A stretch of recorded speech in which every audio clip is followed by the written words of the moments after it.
Way back in the Greek history,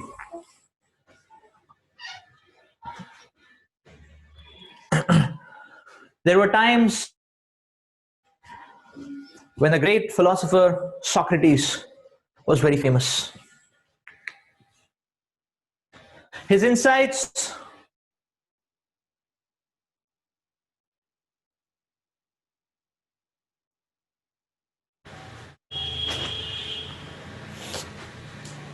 his visions were creating a revolution in the world at large. And just like any successful person attracts a lot of envy, what we can say, yes, envy is the... So many envious people became outraged with the influence of Socrates. And thus, they conspired a conspiracy, a treachery, and they manipulated the king, creating false accusations against Socrates, so much so that the king imprisoned Socrates and he was given a death sentence. So now this was a time when the day when Socrates was going to be hanged, and he was absolutely peaceful and blissful, and he was smiling. So much contrast to the entire ambience was that the sentries, the guards who were supposed to execute the hanging ceremony, they were looking so miserable, and Socrates was looking so blissful. So some of the guards couldn't tolerate this, and they wanted to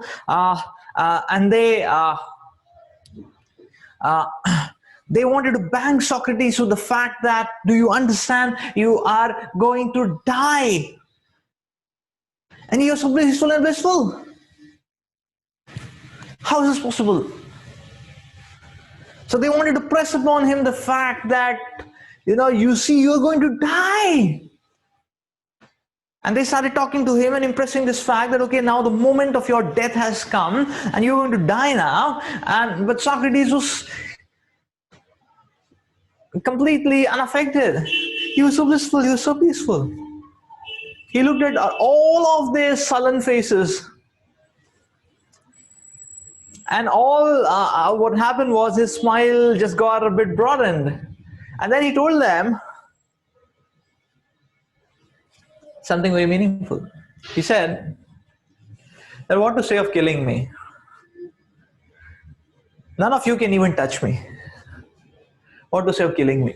And he was absolutely blissful. And in that state, he left his life. He left his life. So question is that, or the point is that, or yes, the point we want to explore, or the question we want to delve into is that, what made Socrates so fearless? Generally, when there is trouble, when there is problems, when there are problems,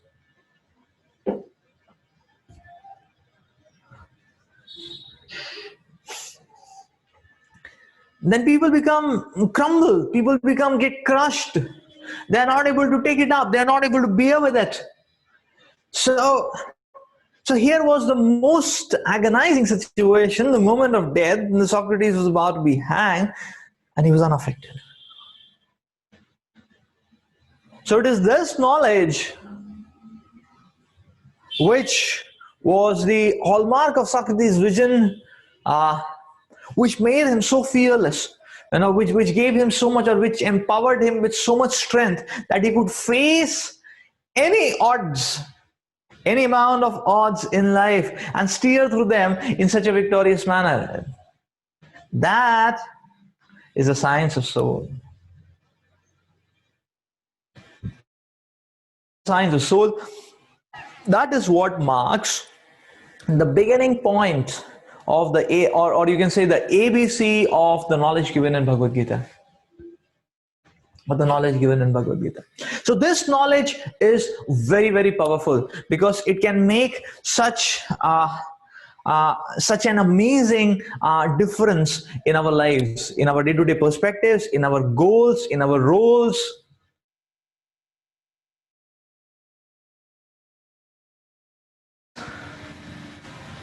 It can make so it can open up dimensions now mentally, intellectually. It can open up dimensions in front of us, and therefore and thereby we can transcend the limitations, the shackles which our conditionings offer us, actually, just by going deep, understanding, and progressing forward in this great science. So we may say, how? So to begin with that,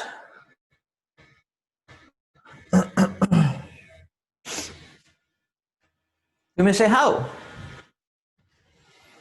It's okay whether I'm matter, whether I'm spirit, matter, and how does it bring about a change in our day-to-day lives?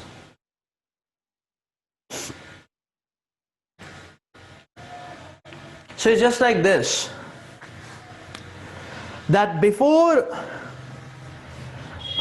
we can fix ourselves to a certain set of activities, and before our activities can start yielding a tangible output, result, what is what comes as a precursor, the most important necessary factor is the most important necessary factor is that what do we identify ourselves with? That's the most important aspect. What do we identify ourselves with? Do we because the destiny, the pathway, our activities are all dependent upon what do we identify. If identification changes, the goal is going to change. That's the point. So it's just like this. It's just like this. So so if one identifies, say for example, with marks, then all his endeavors will be focused on getting good marks. So such a person will study very meticulously because he's identifying with the CGPA. But somebody identifies with say for example being a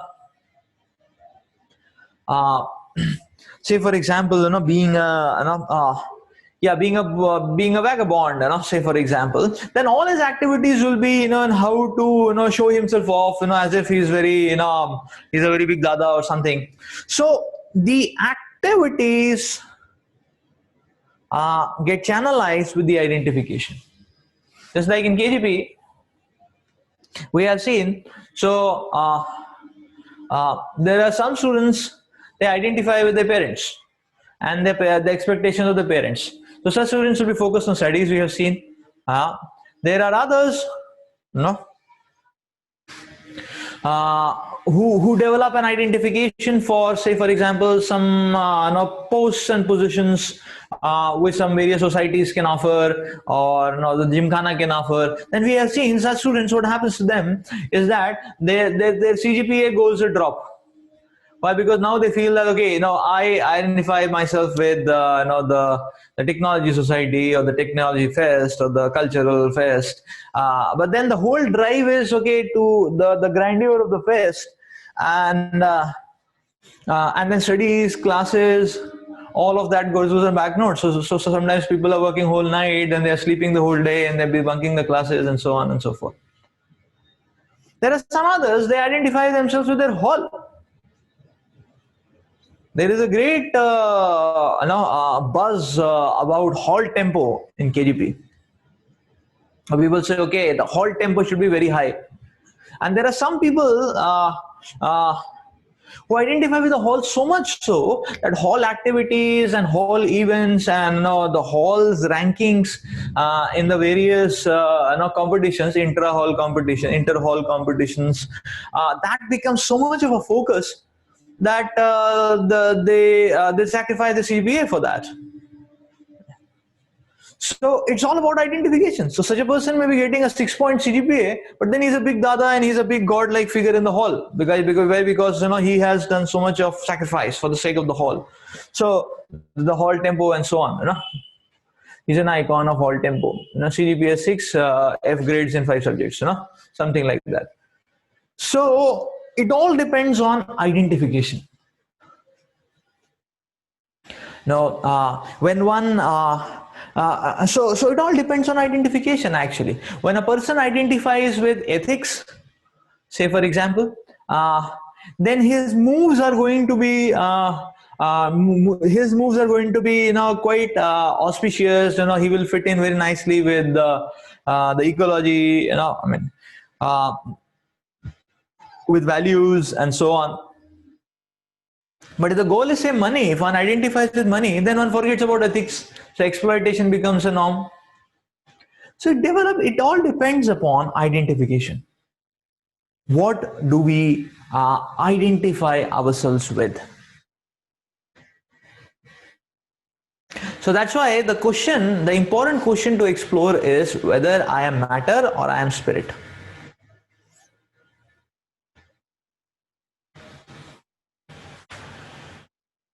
So if you are asked this question, who are you?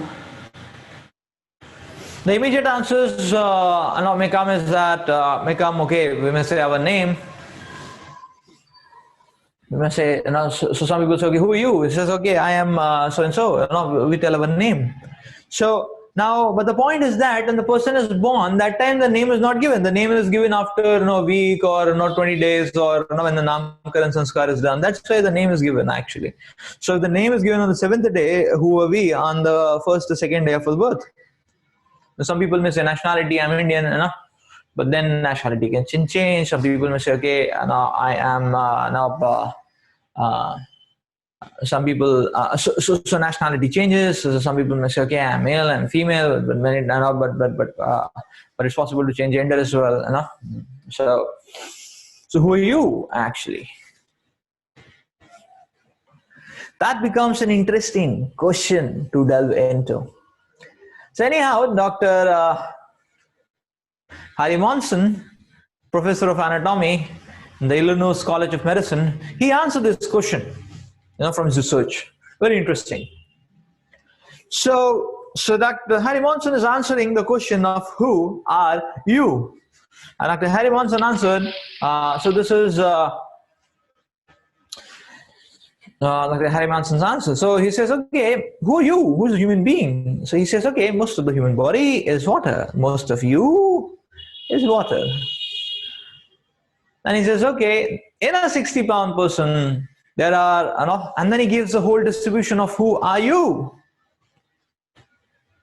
5 pounds of calcium, 1.5 pounds of phosphate, and 1 ounce of magnesium, and less than 1 ounce of iron, copper, and iodine. That's you. That's me, according to Dr. Harry Monson. That's you. That's me. And Dr. Harry Monson, he went forward one more step ahead. He went to the market and found out the cost of all these items. That means he evaluated, or he gave a valuation of what is the cost of human body, or what is our worth, what is our value and worth of this cherished human body. And very interestingly, that cost comes out to be, according to present currency levels, the cost comes out to be rupees 110. Rupees 110. So the very interesting research. But in summary, what Dr. Monson is speaking about is that he's answering the question, "Who are you?" and he's telling you are, what you can see here, a bunch of chemicals worth rupees 110. So now the interesting question which comes here is that, okay, I mean, uh, uh, there's no fallacy in this analysis of Dr. Monson, but then and that states very conclusively that the human body worth is rupees 110. Now, if we try going to a mother and giving 110 to barter, it says, okay, I give you 110 rupees, you give me a child. So, I mean, I don't know, we will not get the child, but we may get, some slaps, some broken, some old shoes, or I don't know, some stick and something like that. Is it not? So that's the point. Which mother is going to, bargain, her child for rupees 110?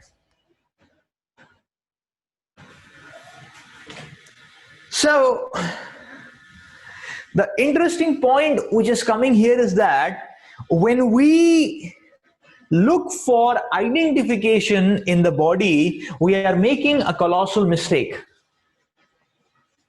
And that is becoming evident from this research. Because here we are looking at, okay, what is, we are looking at solving the question of identity, that who are we, but we are looking at on a material platform, and what we see on the material platform is calcium, potassium, magnesium, which is 110. There is no doubt about it. Now we raise an interesting pointer. The interesting pointer which we raise is that now when there is, you see the point that here we are establishing that the body is rupees 110. Okay, that can be acceptable. Body is made up of calcium, potassium, but it seems that the body is different from what we are. Why? Because now you will see, now we bring in another observation, is that when a person is living, even an organ what he has, there are some organs which you can sell, I mean, or which can be donated even when a person is alive, like I believe kidney or something. So it sells out for a huge amount of money, is it not? Why? Because there is life in the body. So when why? Because there is life in the body. But then the next observation which we see is that when the person dies, then nobody wants to keep the body. We have very few examples of people who have preserved the body, like mummies and all that. But then people want to get rid of the body. That means the dead body is not considered valuable. But a living person, like suppose he gets hurt or there is some accident, and the family members are willing to pay lakhs actually to get him cured, is it not? So yeah, there are some surgical operations which cost lakhs. So this goes to show that when there is life in the body, then the body is valuable. It is not just 110. So it's just the body which is worth 110. And that's where we come to the point that yes, we are not the body. Our identity cannot be matter.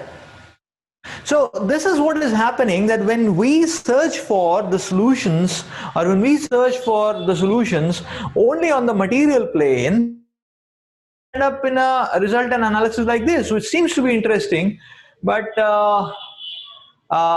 it cannot have any positive impact in our lives, is it not? Because it is only limited to the material plane. But our identity goes beyond matter. So some more points to ponder over here is that just because now Dr. Monson is saying, okay, 70% of our body is water. But the point to note is that, okay, if 70% of our body is water, so that means most of our body is water. But while we are walking, while we are talking, while we are moving around, do we feel watery? Do we feel something watery? We don't feel like that. Or you may say, okay, yes, our body is made up of, most of our body is organic. It's made up of organic. So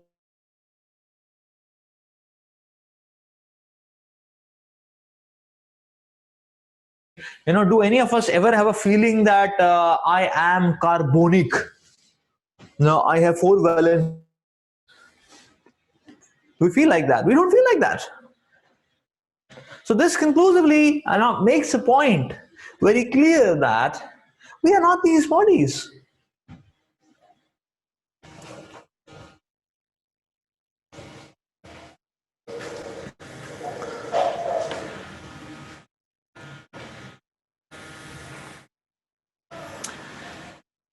So when a person is living and when the same person dies, what is the difference? The chemicals are the same, but now there are no feelings, no thinking, no desires, no movement, no consciousness. So now from a mechanistic science perspective, if the question is asked, what is life? Then the answer which will come is that, oh, life means absence of death. Then what is death? Can you define death? I said, okay, death means absence of life. So if you try to understand from a mechanistic science perspective, actually, to be able to figure out what is life, what is death, is not so easy, because it's simply groping around in chemicals, which remain the same. So that conclusively makes a point that the existence of the person is antimatter, is not just limited to matter. From a mechanistic science perspective, to really exactly define the moment of death is not easy. So many times they may say, okay, certain instruments, and certain metrics, but then a person may, but then there are cases which flout. It appears that the person is dead, but then but then immediately, say the heartbeat or something, it stops, it goes on, but then after some time, again it may start actually. So exact moment of death, very difficult to find out. Similarly, exact moment of birth. Now, I mean, there are two aspects to it. One is, okay, the birth means, but the one connotation of birth is coming out of the mother's body. I mean, that's okay, that everybody understands. But then when we are talking about birth, we're talking about inception. I mean, when does life start in the zygote? That's the point. So that question is not at all easy to answer. When exactly does life start? So therefore, from the perspective of mechanistic science, it becomes very difficult. Like one time, one of our friends was narrating an incident. So he was explaining how he had gone for a military selection procedure, actually, the army, and then he was selected, and then a couple of people, they were called for medical interviews to Bangalore, and I mean a medical testing to Bangalore, and then many of them had gone. He had also gone, and there was a 3 days testing from the tip of the hair to the to the toenail. Everything was tested thoroughly, and then out of them some few people were given job offers. I mean, or recruitment offers or admission offers. And then he was explaining that in that whole examination actually. And then the whole results were passed and all that, and some people disqualified on health grounds, and some others were put on hold, some others were selected. That's what the whole game. And now everybody was just going off. It was the last day, and then the night or the next day everybody was leaving, so everybody had gone for the market. So that's what our friend explained. And then he said actually that there was one guy. He was a very stout, hefty, strong person. I mean, hefty in the sense he was very healthy. I mean, a strong person, height, strong person, and completely fit. He was the number 3 in the examination ranking actually. And then he didn't go with them to the market. He was just sipping coffee. He said, "No, I just want to relax a bit, like that. That's completely okay." And so everybody went to the market. Everybody had a good experience. They had a good time. They came back. They found this Kerala guy dead. It was so shocking. And the amazing, startling fact was that he died. I mean, he died and no cause. That was the point. And at the point when he has been declared medically fit after 3 days of data, whole day testing, and it was a big shock to the entire hospital. They took his body, and they were not able to relate it with any cause. So basically, what is life? What is death? How what causes? What is the causative factor is not understood from a mechanistic vision. Why? Because that cause is not material.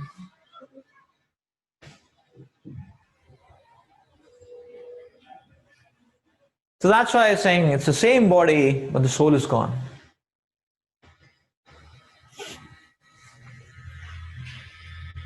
So that's why the Lord explains in Bhagavad Gita, for the soul, there is neither birth nor death at any time. He is unborn, eternal, primeval. He is not slain, the body is slain.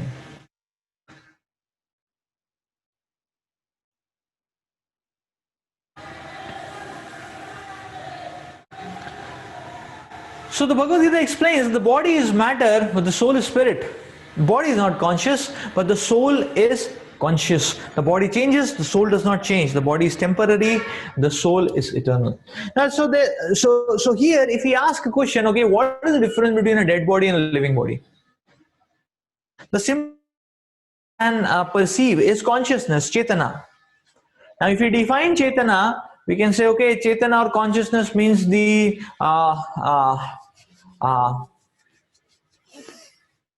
consciousness is the ability of consciousness triggers the the ability of thinking, of feeling, of willing, and therefore action. So there is no consciousness, then no movements, no desires, no feelings, no emotions, is it not? On a subtle plane, consciousness triggers thinking, feeling, willing, desires. On the gross plane, the consciousness triggers action or physical activity. So we've experienced that matter on its own is never going to move, is it not?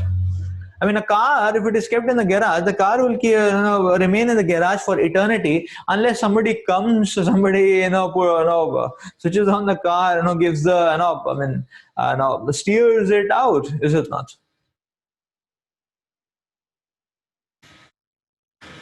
That's the idea, unless somebody steers it out. So in this way, we can understand that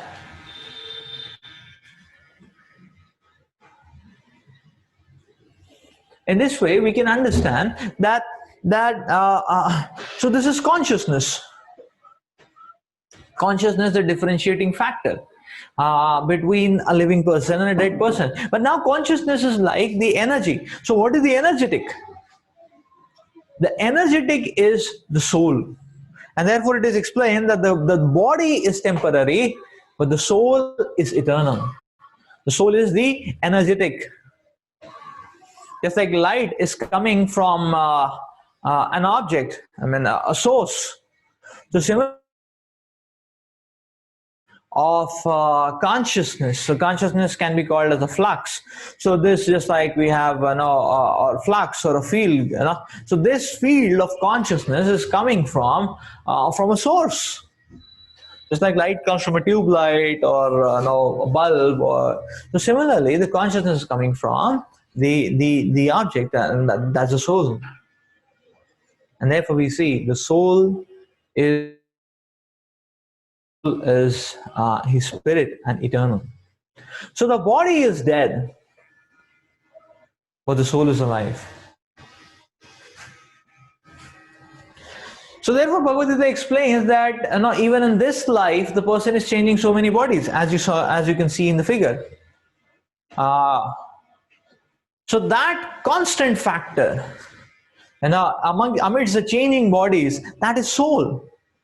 That is so. Just like, if you see our photographs, from childhood to now, we see that, okay, we are in completely different bodies. the photograph 2 months old, 4 years old, and now the face.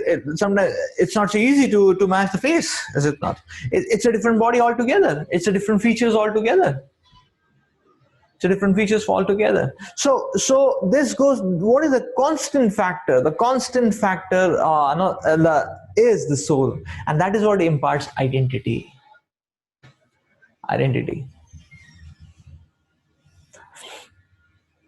So medical science also says, okay, most of our cells destroying, and uh, so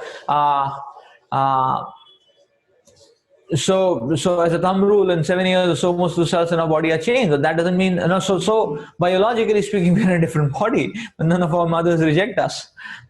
So the identity giving factor is the soul.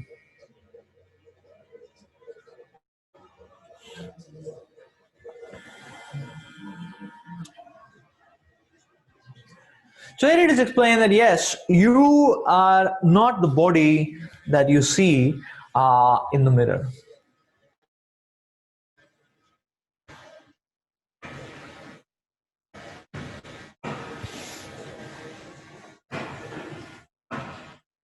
Yeah. So here it is explained that that the soul is like the driver of the body, and the one who is giving him directions is God. He's the super soul. The real driver is the soul, the Atma. The soul, the understanding of our identity. We saw that we cannot find the understanding of our identity, or we cannot trace our identity on the chemical grounds. We are not chemicals. Because we saw Dr. Harry Monson's research, we are not chemicals. Similarly, we cannot trace our identity on mechanical grounds as well. I mean, we are not just machines. We are not just machines, so we cannot trace it out on mechanical grounds. We are not just machines. So, because there is Chaitana, there is consciousness, is it not? There is Chaitana, there is consciousness. Machines cannot do, just like, I remember when I was in school, there was an article, in the news, there was a big announcement, big proclamation by the AI, the robotic scientists, and then they said that, okay, so that time they were saying that, yes, by the year 2000, there will be humanoids.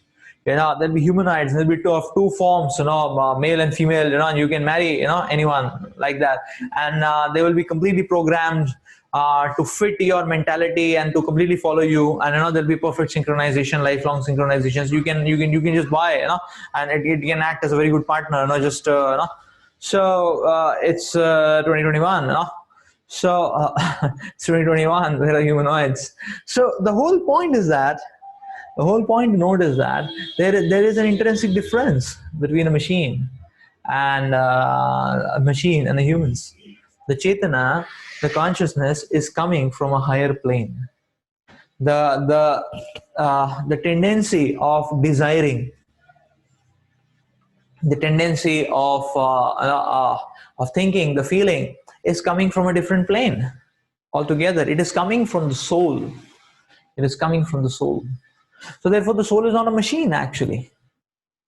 So it's just like, one time in television they had showed, they were showing that actually, some robots are performing Arati of Balaji.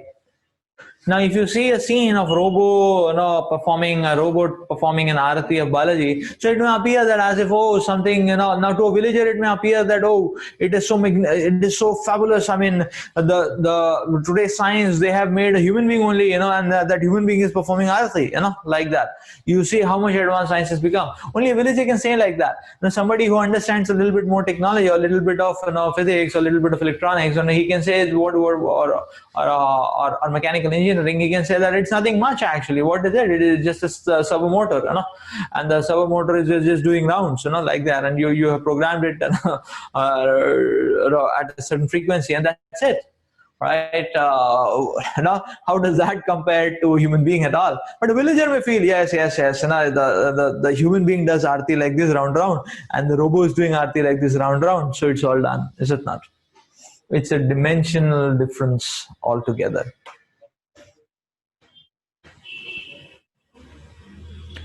So yes, material point of view, we may say yes, we are made up of matter. Uh, uh, we are no more than a chemical bundle, and everything is finished at the time of death. So now somebody may say, okay, uh, uh, now somebody may say that, okay, when we I mean, there is a relation between the soul and the body. Basically, the relationship is that the soul is encaged in the body. But then actually we can see one very interesting, or we can see one very important aspect, that when our identification remains at the material level, then what is happening is that our culture, our ethics, everything gets degraded. So if we think, so now if the society has the understanding that life is made up of matter, then there no then where are value systems? Then where is ethics? Then where is feelings for any other person? Is it not? So it's just like, say for example, if I have a packet of, say, a packet of salt, sodium, NaCl, so if I have a packet of, half kg packet of salt, so if I have it in my hand, that's all fine. But if I want, I can throw it in the gutter. Who cares? Is it not? And who is going to object? So now the whole point is that it's just it's just some chemicals, is it not? So now if the understanding is that if you start seeing people as chemicals, then you see how it flares up the exploitative mentality. So that's the point. So if I see the other person as chemical, and it's okay, it's just sodium potassium, I can throw that fellow in the gutter. Can exploit. So the worldview, the perspectives of just keeping things to a chemical dimension of reality is very it's a very shallow understanding.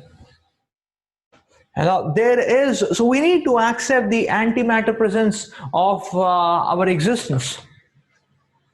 It's just like so our identity cannot be chemical, our identity cannot be mechanical. It's just like sometimes say for example, now we are in a virtual session, so for example there is a physical session going on like that, and suppose or suppose you are in a physical session, a professor is teaching, and all of you are making notes. All of a sudden the professor comes and gives a tight slap on one of you, like that. Then immediately the person who's got the slap will say, sir, why did you beat me? And the person says, no, you see, I have all good feelings for you, I mean, I have a lot of affection for you, but what can I do? You see the point, my C fibers are firing. C fibers are firing, what can I do? I just happen to give a snap, that's it, is it not? So, so how logical, how justifiable it is it not? So we cannot just say chemicals, we cannot just say machines, levers and motors and joints and degrees of freedom, and we cannot just say like that. Like one time, there was a court case in which the criminal lawyer, he tried to defend his the accused. I mean. So the defending lawyer, he tried to defend from all possible ways, but he failed. So now there was the final day of judgment, and he came. He said, "My lord, I have a very important point. I have a very important point." So he and then what was his point? His point was that, so he came up with a point. He said, "You see, my client, he is very he's innocent. I mean, he's innocent. There's no problem with him. So he is all right, all good, and all that. There is a problem in his genes." So in the genetic code, there is some small there is a problem because of which that incident had happened, the crime had happened. But actually, he's a good person at heart. So we should just leave him. Is it not? So why? Because he has a genetic error in his code.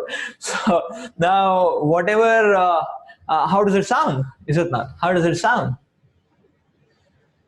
So in this way, we can understand that how can we limit ourselves or our identity to this chemical and mechanical plane. Chemical and mechanical plane. So it's easy to say that, no, you see, all emotions, now from a mechanistic perspective, we can say, oh, all emotions are chemicals. They're just chemical secretions. Now the very important question which you can ask here is that okay, you're saying that okay, all emotions are chemical secretions, but what about the love which chemical secretion? I mean, you can just add a syringe and you start feeling love, you know.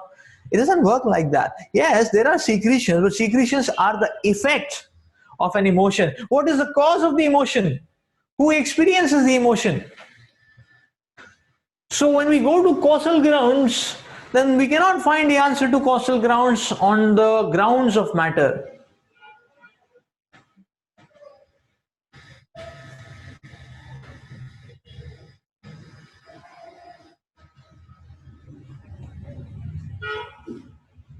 So therefore, the understanding which comes to that yes, we are not the material bodies which are made of these flesh and bones. We are the spirit soul which is encaged in the material body. We do not die when the material body stops to function. So the analogy of the driver in the car is given. Now, if you have a car, many times the driver may be unseen, but then the driver is there, and then so now the body and the car. There is a lot of analogy between them, the lot of similarity. Just like a car, so car can be equated to body. The body is just like a car. So car has headlights, the body has eyes, but a car has a driver. What is the driver of our body? That's the soul.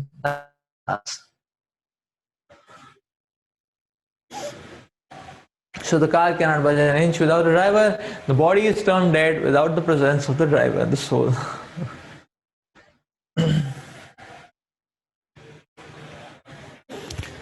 So just as a bird is trapped in a cage, the soul is trapped in the body made up of the 5 elements. And not knowing the real identity as a soul, the people spend all their lives in polishing the cage, pampering the body, without feeding the soul. Without feeding the soul.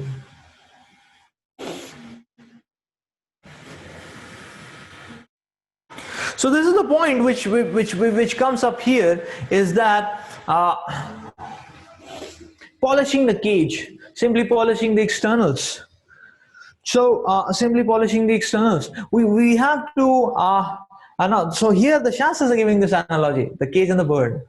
So when you have when you have a pet bird, then it is the bird which is more important, not the cage.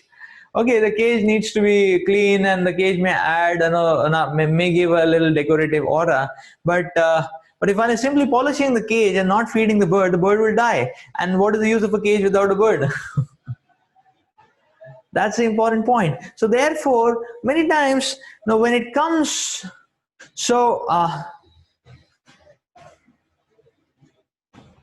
when it comes to the body, we're feeding the body. But when it comes to the needs of the soul, then where is the food for that?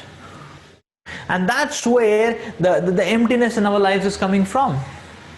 The emptiness in our lives is coming from. So, even medically speaking, medical science has also asked this question about where is the seat of consciousness. Many times this question has been asked. So, and then they were pointing out to organs one after the other. So, where is the seat of consciousness, which decides, which is the seat of our identity? So, medical science has come to that point, and say for example, at one point of time, there was this question that okay, probably brain is the seat of consciousness. Brain is the seat of consciousness. But then medical history, so many incidences have happened, which conclusively proves that brain is just a machine which is being used to carry out the activities of consciousness, or the distribution, or how the consciousness manifests. It's just like we use a laptop. So a laptop will offer make it convenient for us to work, but if there is no laptop, still we can work. That's the whole point. So many such incidents have proved this aspect. Like one time a person, he got an accident. I mean, there was So actually there were these wires, iron wires actually, which went through his head and they came out actually, and there was a through hole in his brain, which is about 1.5 inches in diameter. That rod is basically kept in Harvard Medical Museum, and this person, he saw something has happened, like that in his head. So he took out that rod from his head, and then he started searching. He thought that, okay, maybe it seems that I need to go to a hospital, it seems. So then he looked left and right. He was searching for the hospital, and he went. Everybody who was seeing him were getting the shock of their lives because he had a hole in his brain, actually, in his head. And then he went to the hospital. Everybody was shocked. Now he said, please admit me to an ICU. And he survived. So that was the point. So now this conclusively, the brain is not just the seat of consciousness. So many times,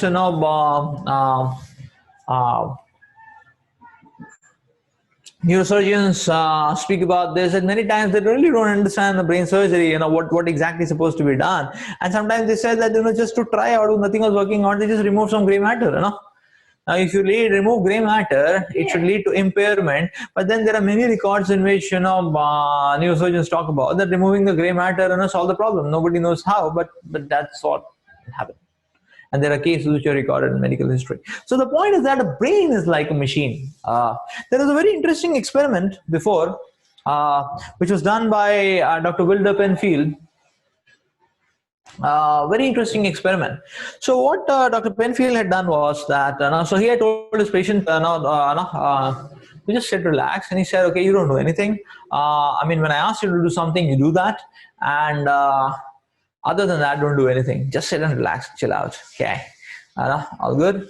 So he had, now the patient's head, actually he had all his equipments which were basically trying to map which area of the brain gets activated when certain activities were done. You can have that, can wear you can wear on the head, and it will actually, so there are many electrodes on the head, different machines are available. So he had this kind of an electrode probe on the head, actually. And now Dr. Penfield actually asked the patient, he said, okay, now please raise your right hand. And the patient raised the right hand. And he raised the right hand, and Penfield saw which area of the brain got activated, started sending signals when the hand got raised. So, and Dr. Penfield said, keep it there, just relax, chill out. So after some time, Dr. Penfield said, now lower your hand. So the patient, he lowered the hand. And Dr. Penfield pointed out which area of the brain got activated when the hand got lowered. And then now Dr. Penfield said, okay, just chill out. Don't do anything, just chill out, just be peaceful, if you want, So just be peaceful, and then Dr. Penfield actually, he brought his, artificial, electrical signal generator, actually. And now he had spotted geographically, location-wise, he had spotted which area of the brain got activated or started sending signals when the hand got raised. And now Dr. Penfield, he used his electrical signal generator, and he started sending signals in that part of the brain which had got activated, like that. And then what happened is that when Dr. Penfield sending the electrical signals externally, the hand got raised. And it was very interesting for Dr. Penfield, but it was a big shock, for the patient, because his hand got raised. And Dr. Penfield asked him, did you know? And then he was really horrified. He was not understanding what's happening. The doctor said, be peaceful, keep it raised now, keep it raised, don't do anything, like that. And then Dr. Penfield again, took his signal generator to that part of the brain which had got activated when the hand got lowered down. And then he started sending signals, the hand went down. The patient got up. He said, what's happening? Where am I? Who am I? So Dr. Penfield said, chill out, it's all good, it's all successful. The experiment was successful. So the point is that, now this was Dr. Wilder Penfield's experiment. Now, in this experiment, the interesting question, there is a very interesting question here, actually. So this, in this experiment, the hand was raised, the hand was lowered. This experiment was repeated 2 times. The second time, Dr. Penfield was using, through his electrical signal generator, Dr. Penfield was using the brain to raise a hand. The question which we want to ask is that in the first experiment trial, who was using the brain to raise the hand? In the second case, Dr. Penfield was using the brain to raise the hand of the patient. In the first case, who was using? It is the soul.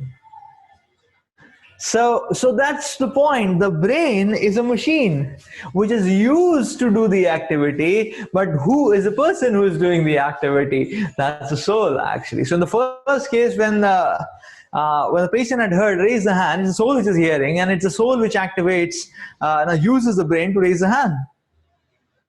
And the second case, the soul was not doing. Dr. Penfield did that externally. The body is a machine. The soul is not. The soul is the driver of the machine. So in this way, we can see that conclusively that there are these, the body is a machine. It's like a possession. It's like a vehicle we possess. And we are antimatter. We are the spirit soul. So now this, after understanding this, the important point to understand now is that what is the need for the soul? What is the food for the soul? Just like when we have a bike, the bike needs care. The bike needs petrol, servicing, oiling, and a car needs that. But we also need food, is it not? Now the problem comes when a person misidentifies or the person misidentifies the ground where he's supposed to feed. Now, suppose if I am feeling very hungry and I take my car and I go to the petrol pump and I say, okay, 1,000 rupees petrol, Now, or you can say, okay, 5,000 rupees petrol, fill the tank, So the tank will be full, but that will not satisfy my hunger because that will not satisfy my hunger. Now, what is required? Okay, if I want to use the car, use the bike, I have to fill petrol in the tank, but I have to eat myself also. And the foods are not interchangeable. When the bike is not working, you cannot put half bucket dal inside it and it will start working. And similarly, you can't put 2 liters petrol inside down the throat. The foods are not interchangeable. This explains why modern day life people are so empty. The minds are so restless. Lives are so empty and not dry. Why? Because everyone is focused on feeding the body. But the food for the body is not the food for the soul. The soul is hungry, starving. And that's why the analogy which is given here is we are just polishing the cage, but not by pampering the body, but not taking care of the bird, the soul.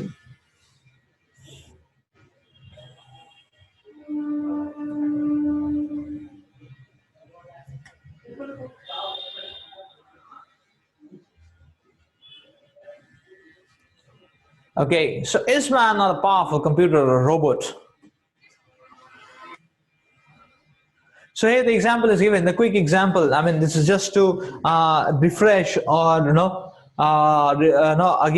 refresh or reiterate the point which we touched upon, is that our identity is not mechanical. If a drama is recorded by a camera and a drama is recorded by judges, is there a difference? There is a lot of difference. And a camera may give very precise, if he asks the camera, okay, if it's 25 seconds, at 5 minutes 25 seconds of the drama, what was happening, the camera can give the exact scene or the exact frame. That's all fine. A judge may not be able to give that, but a judge can make decisions of okay, how ethical the drama is, or what principles the drama is portraying, right? So what is its what is qualitatively, how is the drama like? Is it igniting positive feelings? Is it humorous? Is it what principle is being talked about? What kind of culture is being portrayed? Is the cultural portrayal right or wrong? And then you will see the judges have emotions. They may be in between laughing, they may be crying. The camera will not do that. So it's a dimension of difference, actually. Yeah. So the lens cannot have emotions, consciousness, and the ability to judge, but the soul can have. So one time, uh, a person, he was asking Srila Prabhupada, Swamiji, I think our body is just a complex machine that gets worn out and crashes. Why should we bother about some soul powering the body? So this, and yes, our body is just a complex machine, gets worn out and crashes. You know, Prabhupada gave an amazing answer. He said that a complex machine. Prabhupada was saying, okay, does your car or computer grow? Do you have a male and female car which can unite and produce a baby car? No. Uh, it's not that. Yeah. So a living body undergoes 6 changes, whereas matter only deprecates. So it is the soul which makes the body alive. So now, this is another way by which we can understand that yes, there is a major difference between a living body and a robot. A living body undergoes 6 changes. You see, a living body can reproduce. The living body has consciousness, but matter has no consciousness. So, yeah. So these 6 changes.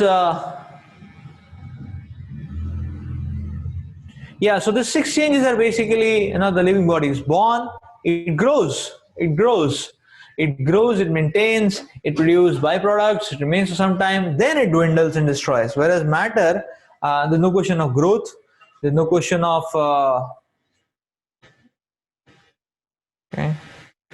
So when it comes to matter, there is no question of growth, there is no question of byproducts, it just dwindles. And that's an amazing classic difference. Okay, I believe the slideshow got stuck up a bit.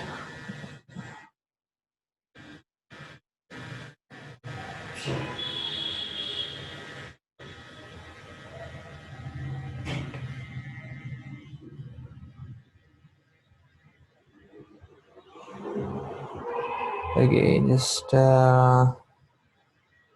can we set this up again? Okay.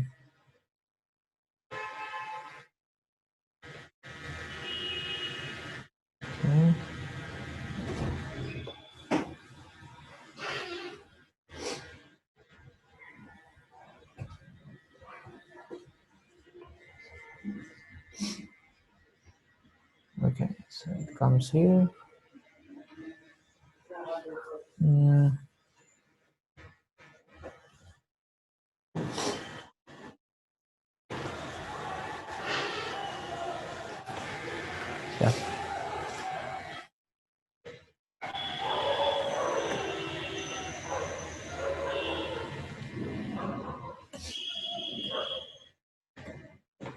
It is getting jammed, sort of, seems.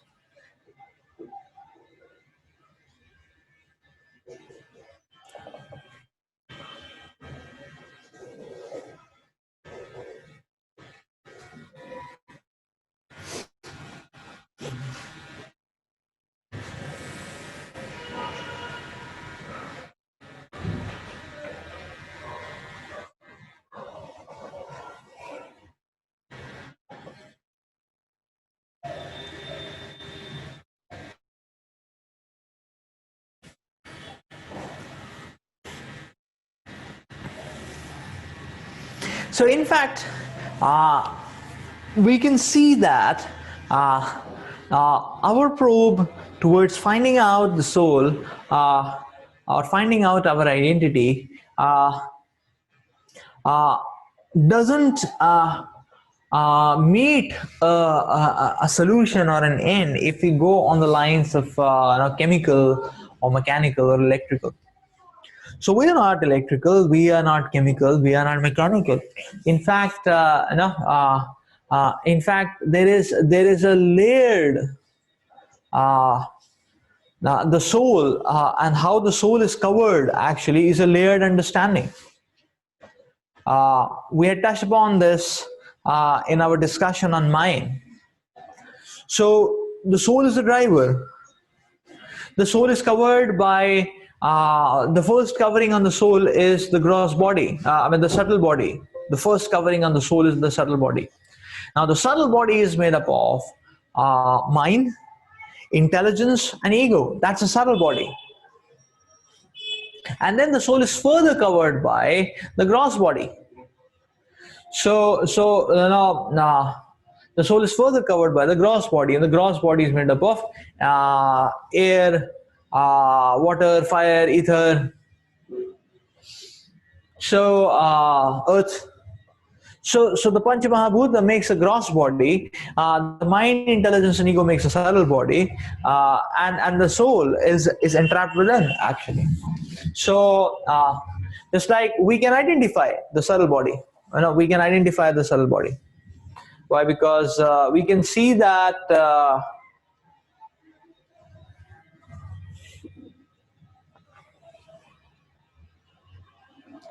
we can identify the subtle body. Why? Because just like we can identify the gross body, because people have a certain face cut, similarly people have a certain behavioral cut. They behave in particular ways. That's a subtle body. That's a subtle body. Now it's just like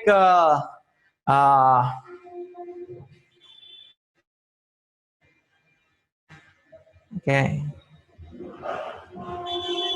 the slideshow's gone forward. Yeah. Anyways, just like the okay.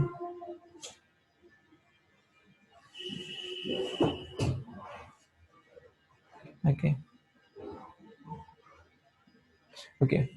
So we'll just come to this slide in a moment.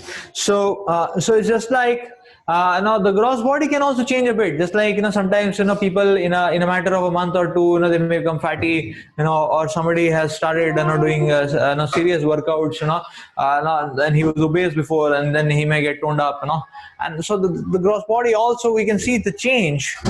Similarly, subtle body also we can see the change a little bit. We can see sometimes people change their natures. It's more difficult than change in a physical body, but it's there. But mostly we can trace out a cutout, a gross cutout and a subtle cutout. So that is like the covering. But the real person entrapped within is the soul, actually. So now the Shastras, Bhagavad Gita explains very nicely that the soul, that matter basically has no shape. It takes a shape over the matter is growing, the matter is taking shape because it is over, it's over the soul. That's the whole point. So just like, the shirt has a shape because actually the body has a shape. So now when it comes to body and soul, the shape may not just follow linear correlation techniques, but then there is this correlation actually. The body grows on the soul. That's the point. So there is more to the understanding of the soul, which we can see. There are more proofs to the understanding of the soul. The first one is when a person dies, we can say, okay, she has passed away. The question is, who has passed away? The body is still there, is it not? It's the soul which has passed away. So we talked about consciousness, and a camera can see red light, and we can write a program which and you can put basically a sensor which when red light comes, it gives a signal, and then that can be recorded, and then you can write a code, which gives a print, which prints on the screen that I see red light when you see red light. But now if you change the filter in the color filter, instead of red you put a blue filter, then now when the blue light comes, then the signal will be given and the print command will say I see red light, is it not?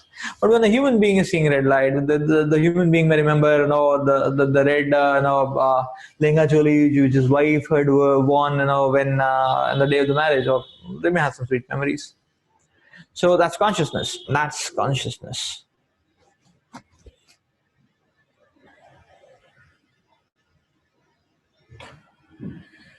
So modern day science also has come up with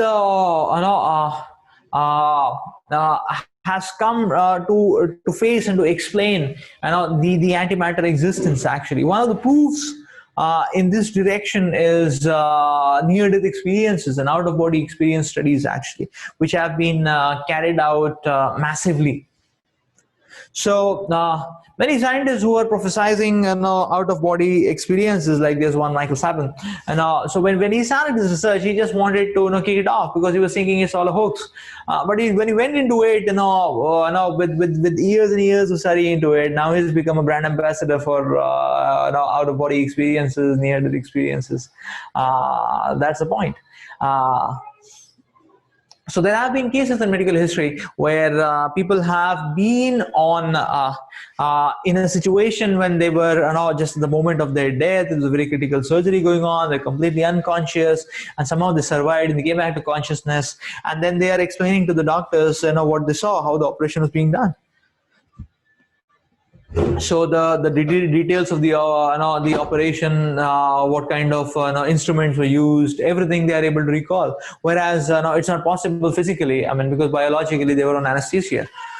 So how is it possible? And so and then they claim to be at a point which is outside of their body and watching all that. So one such case of the outer body experience, the person survived actually, and he came back to consciousness, and he was chastising the doctor very heavily, and he was charging the doctor, and everybody was feeling shocked. Why is he so angry at the doctor? The doctor saved his life.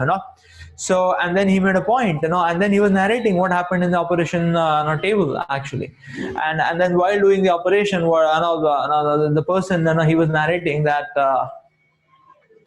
And actually, the doctor was discussing about his dating experience the last day, to the nurse, and both of them were, laughing and giggling, enjoying the dating experience.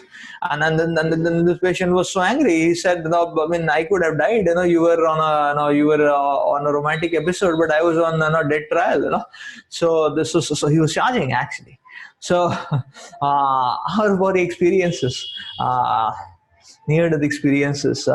There are innumerable, there are so many cases of this which have been documented. It's a list is too immense, not too much. So and it clearly is pointing out the existence of the soul beyond so beyond the body. So it's just like this, that the soul is just like a driver is inside the car and he may be controlling, but sometimes with the remote also you can control a car. So sometimes the soul, for some time, he may have not given up the possession of the body, but then he may go a little bit here and there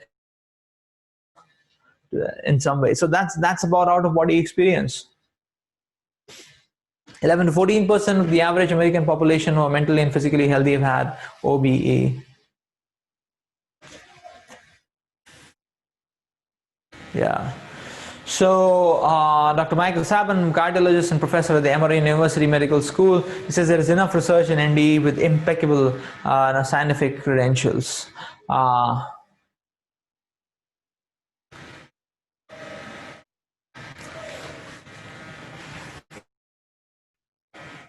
Yeah, so research on the eternal soul. So yeah, so here is a case study of a surgeon, famous surgeon, Dr. Bigelow, actually, and.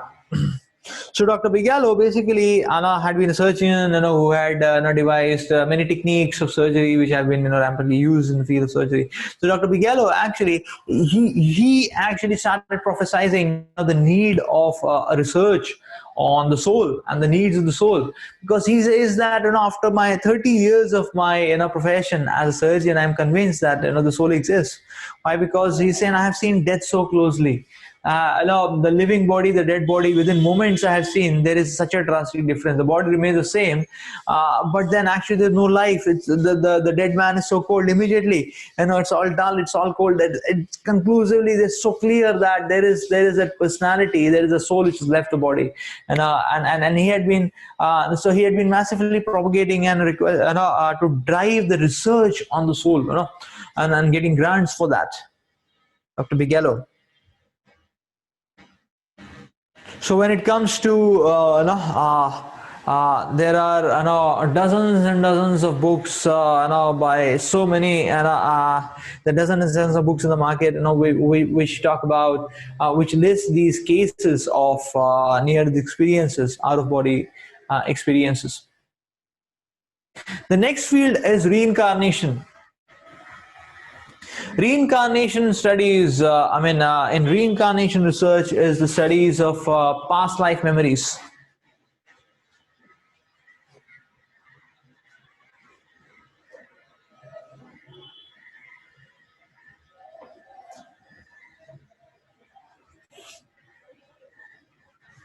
There have been the studies of past life memories. Is it audible to all of you?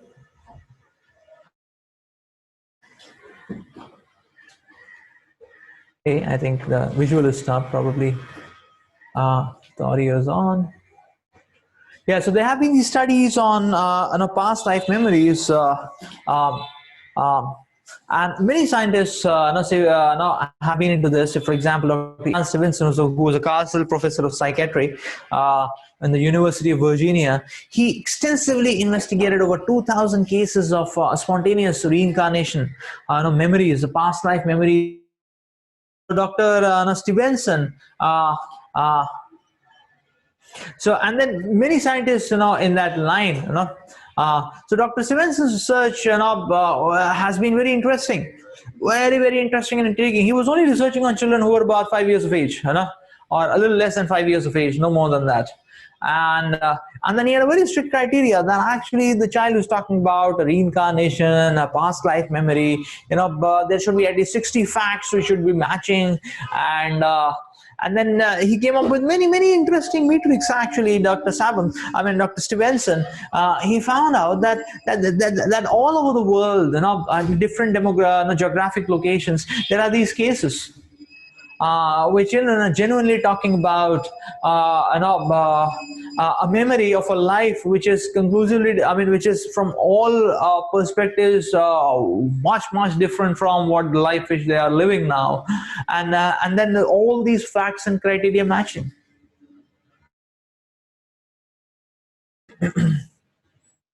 Again, there are hundreds of books on past life memories.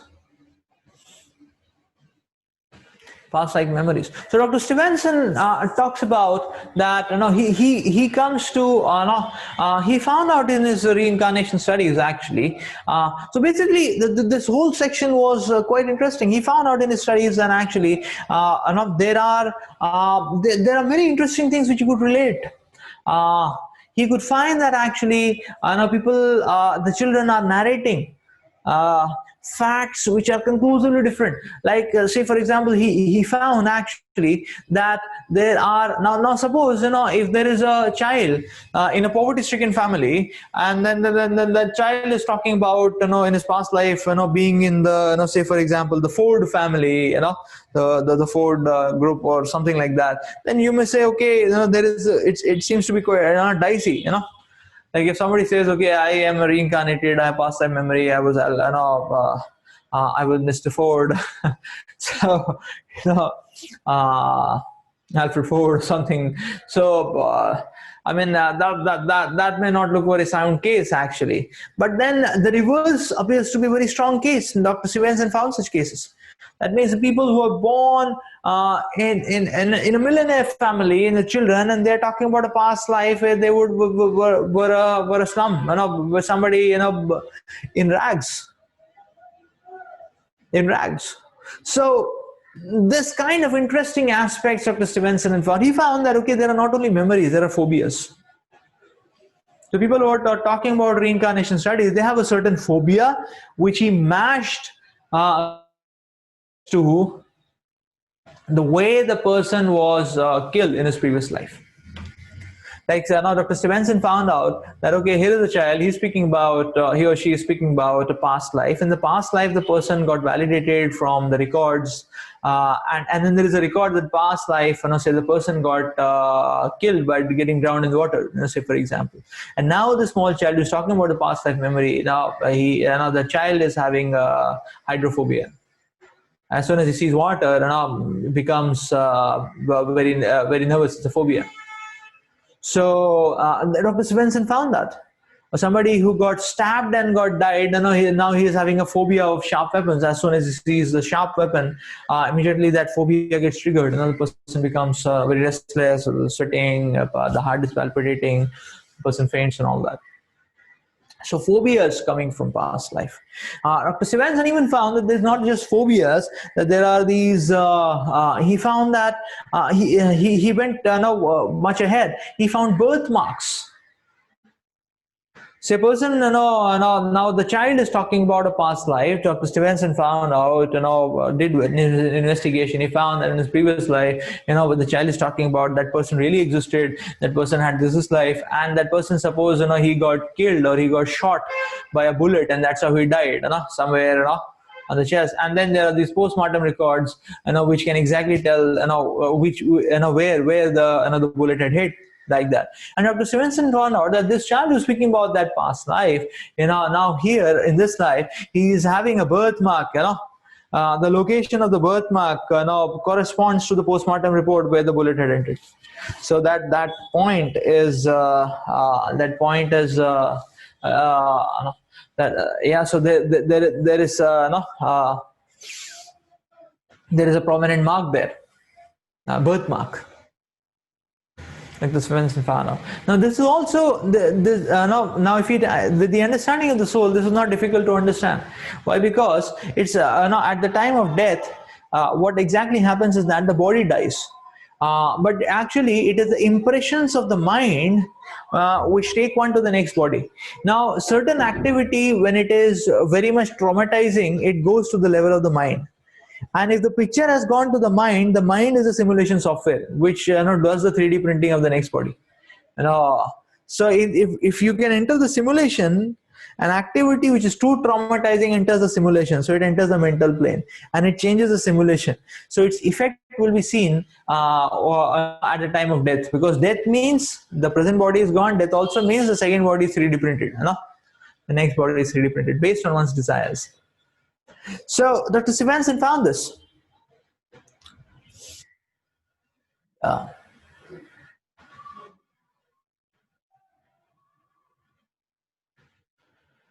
Yeah, difference between the twins. You see, the twins, the genes are the same, but why is the difference in the temperament and the difference in nature coming from? It's coming from the soul, actually. Although the two bodies are genetically identical.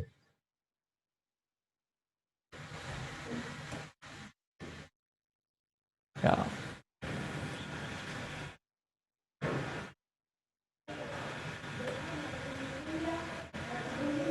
Yeah, so this is one such incident case study, of Dr. Stevenson. This is a case of Shukla Gupta, was a small 5-year-old girl, and she was remembering her past life. So she used to say that in a past life that she was a girl called as Mana, in Bhatpara, and so his parents were not taking it very seriously, and then but they were not even knowing that there is a place called as Bhatpara which exists. But then they could figure out. They actually went to that station. As soon as they went to the station, the girl started running, and she was like as if she was guiding everyone, and she brought them to a house.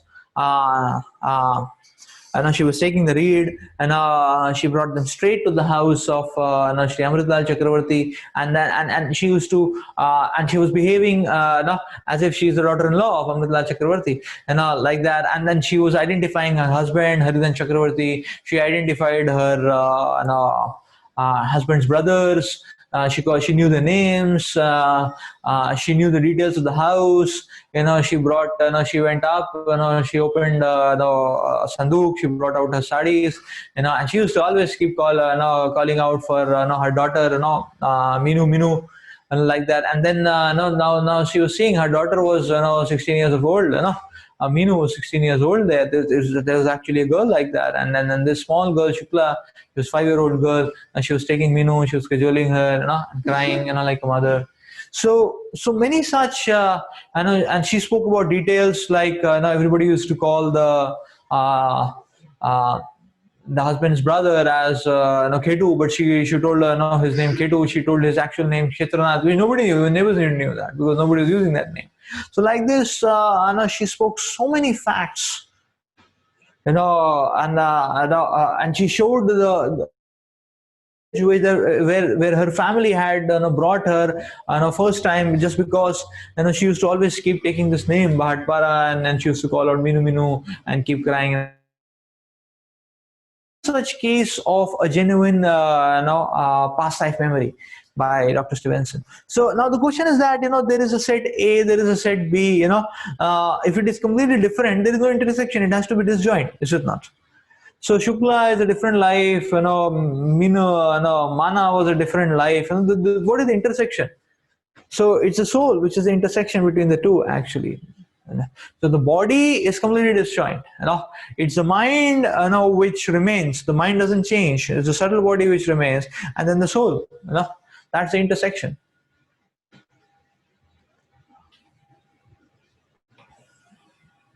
Yeah. Yeah.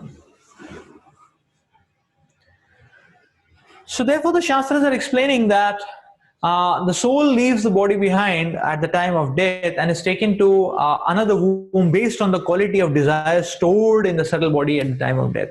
So the desires are stored in the subtle body. The Shastras explain that each and every gross body is the manifestation of a particular desire. Therefore, if a person has and that desire is accumulated based on activities, and that desire is manifested in the form of so basically every body, every animal body, plant body is a particular facilitation of the fulfillment of a particular desire. See, for example, if a person has a great desire to be in water, so he's swimming 10 hours a day, and he spends his whole time in water, then the universal settings give him an aquatic body, okay, be in water, because that's what he desired, is it not? So in this way, we can see that whatever desires we are, actually inculcating in our lives, that is what is getting stored, and that is what is doing the simulation of our next body. Say, for example, somebody is having very much attached to sleeping. He sleeps 12 hours, 14 hours a day. And then the karma cycle will give him the body of a polar bear. He can go on hibernate for 9 months. Hibernation for 9 months. Actually, you can sleep 9 months peacefully. So human body is not meant for that. But there are exclusive bodies which are meant for that. Is it not?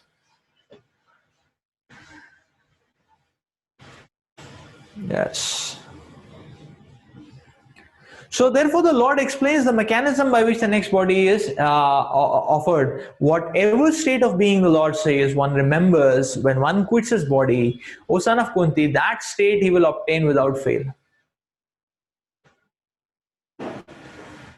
So depending on one's desires and the good and bad karma, one gets the next body. One gets the next body, whatever state of being one remembers. Now, what will one remember? Now, it's just like, say, suppose, for example, the teacher is conducting a surprise test. So then who will score marks? A person who studies regularly, is it not? No, who hears the class attentively, is it not? So in a similar way, a person who is doing on a day-to-day scale, he is doing spiritual activities, he is doing auspicious activities, and only such a person will be able to, on the spur of the moment, that is what will come in his mind, is it not? Like that. So, so what comes at the moment of death is basically the summary of what kind of activities one has been doing all through his life, and that is what sums up into an impression. That impression creates the next body.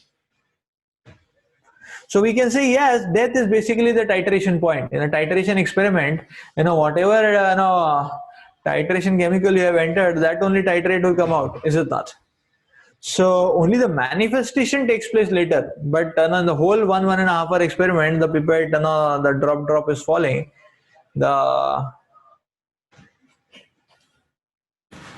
So the whole experiment, the whole experiment is deciding the precipitate. Only the manifestation comes later. So we accept one body after quitting another body based on desire. But now somebody desires that, I want to become a devata. Then I want to become a devata. I want to become a millionaire.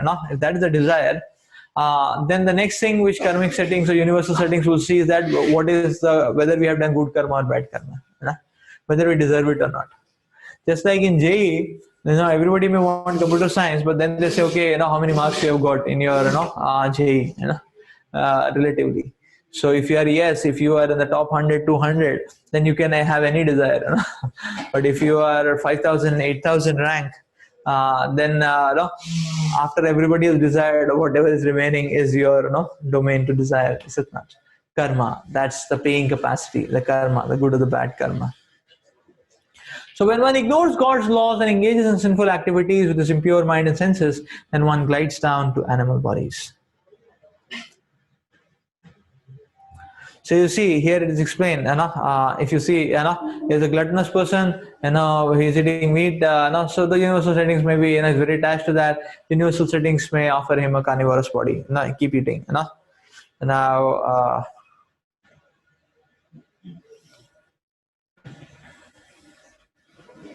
so yeah, so person is too attached to sleeping, may become a polar bear, one who's too sensual, so the person is like, is very much attached to, so exposing the body, then he may get a tree body, don't have to wear clothes, that way.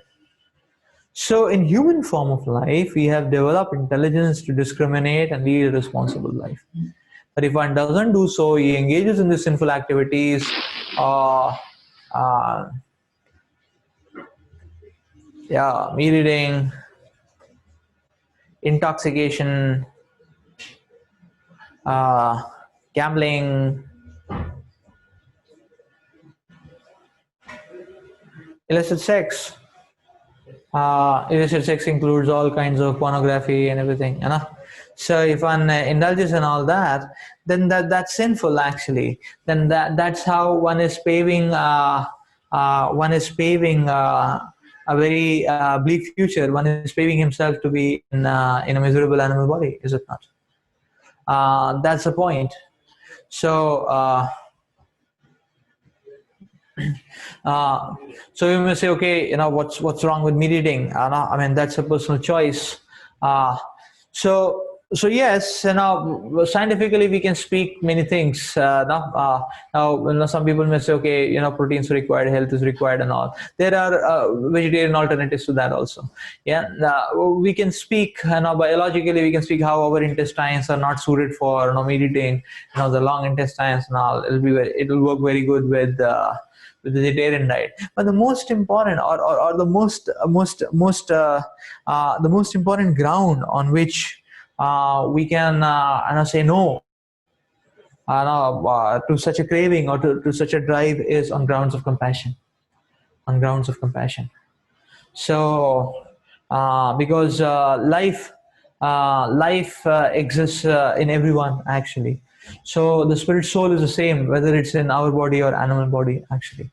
So the only difference is that, okay, an animal body is like spirit soul in a little more and you can say it's like a retarded body. We have more freedom, more intelligence, more evolved.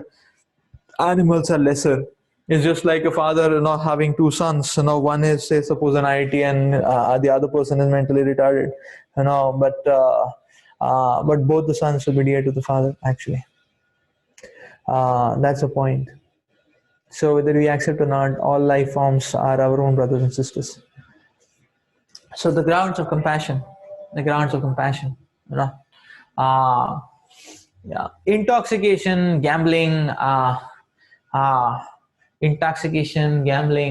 they are basically illicit sex, the sinful activities, which are basically giving such a horrible input to our mental grounds, and thus one is preparing his way for a very deadly, a very hellish life and a hellish body, forward. So this is why one should lead a responsible life. That's what one should lead a responsible life. Yeah, so that one doesn't degrade to these lower life forms of animals.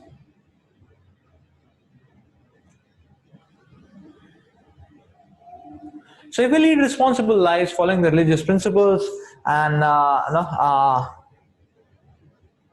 practicing the principles of austerity, austerity is a sign of intelligence. It's a voluntary restraint. Uh, uh, it's a voluntary restraint, it's a sign of intelligence. It's like, say for example, for a class 11, class 12 student, studying may appear like austerity, but it's a sign of intelligence, because if he studies at that time, and not just not chills out with his friends and not just saps away the time, if he studies at that time, then his future is going to be very great. Austerity is a sign of intelligence.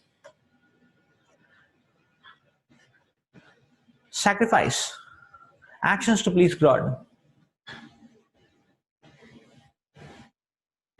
So sacrifice is investment, is it not? The third is cultivating knowledge. Knowledge gives us the vision. The knowledge gives us the vision. And in that clear vision, we can move forward. When we are unsure, it is very difficult to speed up. But when we are sure, then one can speed up and solve everything. Is it not? The vision, the proper vision, is it not? And the fourth is association of saintly people. The association of saintly people gives us the strength. It's like, it surcharges us. It gives us a nourishing, it gives us nourishment to walk the right path. So then we can elevate gradually to the kingdom of God. So therefore, the science of soul is opening up dimensions in front of us, actually. Why? Because when we start feeding the soul, then we can see the nature of the soul evolves and awakens, actually. So yes, we may have conditionings which actually bind us, but by feeding the soul, we can get out of these conditionings. We can get out of these conditionings.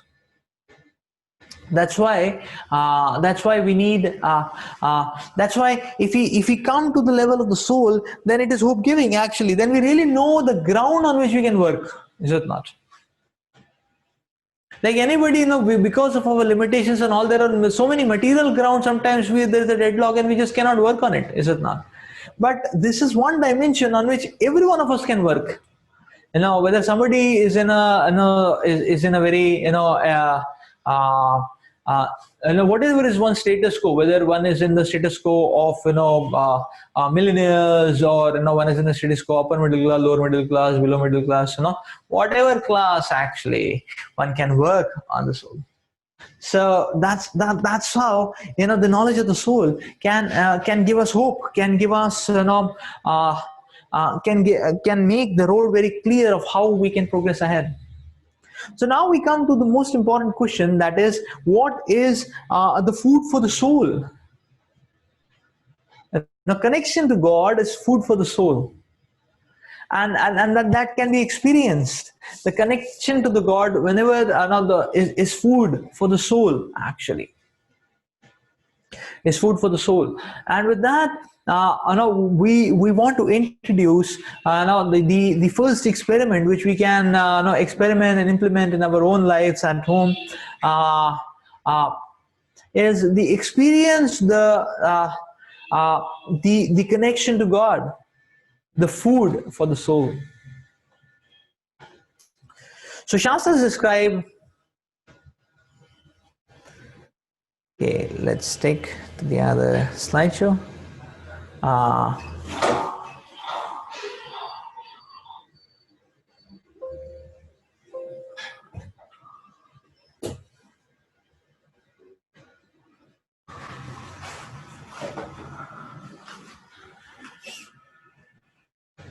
Shastras describe, or the Shastras prescribe, offering some time in our day for mantra meditation. The Shastras describe the names of God as mantras. There are many mantras, bona fide mantras, that are described in the Shastra. Mantra means that which delivers the mind. The word tara comes from trayate, that means delivering. So mantra delivers the mind. It's like, the mantra is like a lens. It can focus, now just like a lens can focus the sun's energies at a point and burn off a cotton at that point. Similarly, the mantra can actually take the mental energies which are uh, which is the mental energies which are flowing in every possible direction, and focus it at a point. So and that is how, if you focus it at a point, it can burn off the conditionings in the heart, and it can really drive one to a tangible success, even materially speaking. So therefore, through mantra meditation, one can burn away bad habits.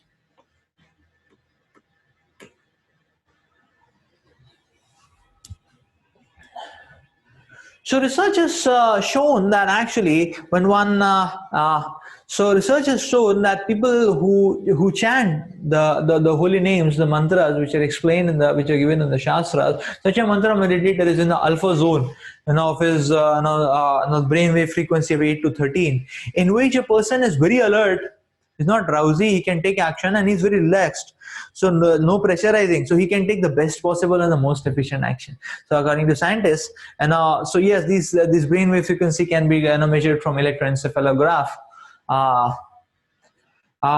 It shows that the mantra meditator remains in the alpha zone, actually the best zone to take any action in life.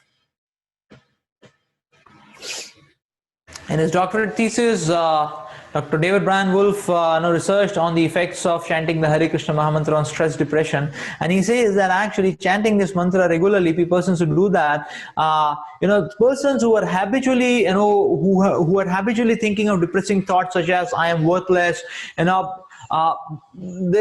thoughts got replaced into positive ones, the thoughts that are imparting and supporting the self-esteem.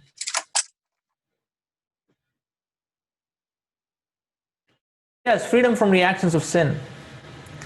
Every religion talks about chanting of the holy names of the God. Like in Bible, in Christianity, people chant, "Our Father, thou art in heaven, hallowed be thy name." In Sikhism, they chant Guru Nanak names. Islam, the repetitive names of the sacred name of Allah.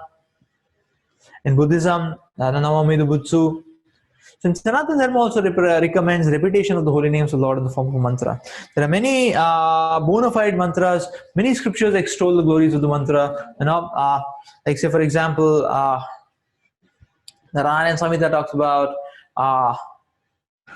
The Kali Sandhana Upanishad talks about, after searching through all the Vedic literature, one cannot find a method of religion more sublime for the sage than the chanting of the Hare Krishna mantra. Hare Nama Eva Kevalam, Kalo Nasti Eva Gatiranyatha. It says, in this age of Kali, the only means of deliverance is chanting the holy names of the Lord. There is no other way. There is no other way. There is no other way.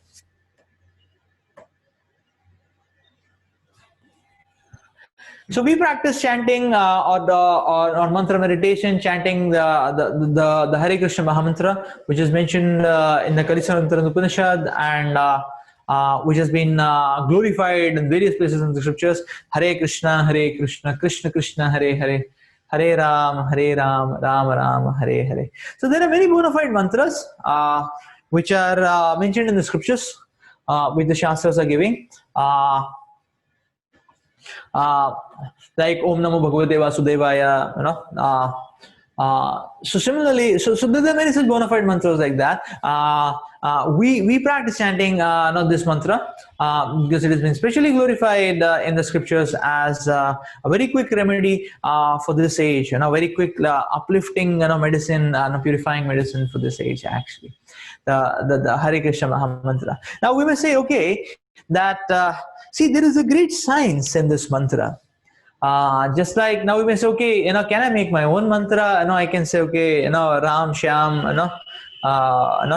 Jagannath, Ram, Shyam, something. Like, can I make my own mantra like that of God's names? So it's just like saying that, okay, just like, in chemistry, there are these chemical symbols, so it's just like saying that, okay, can I make a chemical which is like, okay, C25, H47, O maybe 5, N maybe 78, So, I mean, so there is a whole science behind, is it not? What is called as stable states, what is called as, so therefore, actually, the mantras actually are, when we concoct the mantras of our own, it may not have the potency. But then Just like you know when we may concoct a chemical formulation like that of elements, but it may not be existing. It may not when it's not. So similarly, it's the shastras which are giving the bona fide mantras. When we chant those mantras, we can see the tremendous potency, actually, tremendous potency, and therefore tremendous transformation in our lives. So,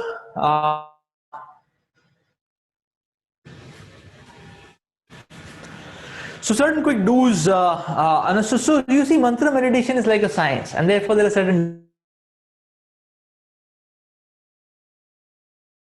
has a practical result which we can see. The same thing happens. The same thing happens with chanting. The same thing happens. See that that connection to God.